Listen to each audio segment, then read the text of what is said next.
with potential risks for the CCP in the future.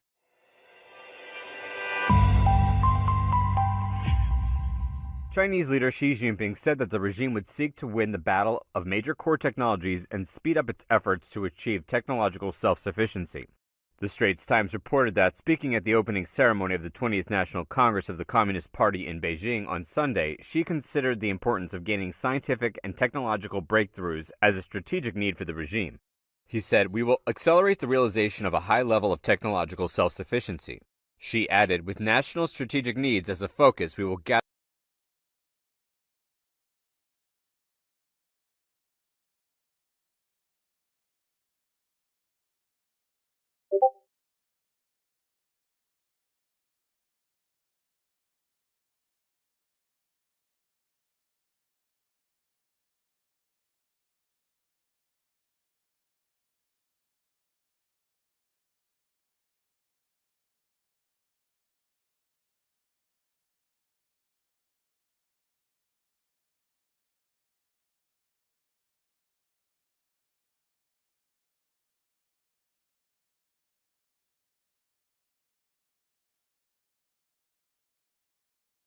strength to carry out original and leading scientific and technological breakthroughs and resolutely win the battle of key core technologies."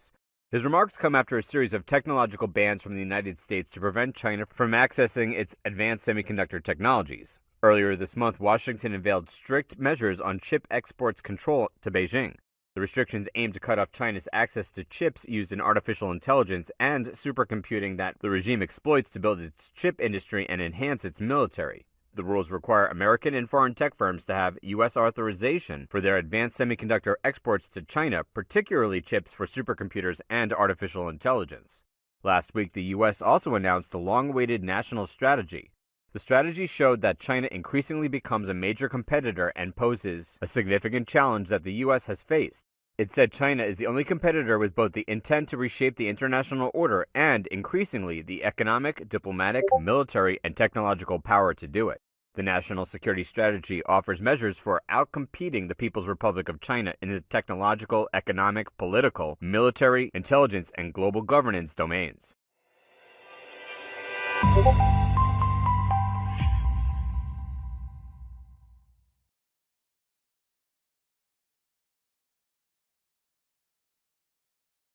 Government should not be mandating things like the COVID vax on you. That's your choice to do. You make the decision about that. Now they have booster, which was, I think they tried it on 8 mice, and somehow it's emergency use. Look, that's up to you. We're not banning that in Florida, but at the same time, you got to make those decisions. But it should never be the case, that government's going to take away the job of a firefighter or a police officer over this. That's wrong. And we stopped that in the state of Florida. We didn't let them get away with that here. We protected thousands, tens of thousands of jobs because we did that. We also did things like ban vaccine passports in the state of Florida. Their vision was, in order to go to a restaurant or a movie theater or a ball game, you had to be producing proof of your boosters and all this other stuff. And we said that is not going to fly in the state of Florida. You guys, we're not going to cut people out of society based on these choices.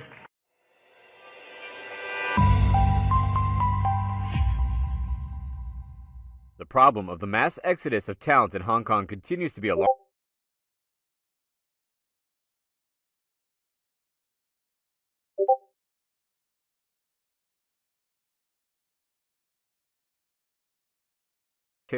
Human Resource Management conducted a big resignation wave survey and found that 37% of officials in Hong Kong used immigration as the reason for leaving. Liu Guokun, the vice president of Hong Kong Human Resources, confirmed the serious brain drain of personnel during a radio broadcast. Liu said that among many reasons causing the talent gap in Hong Kong, the attraction strategies of other countries and the livelihood standard are the most attractive.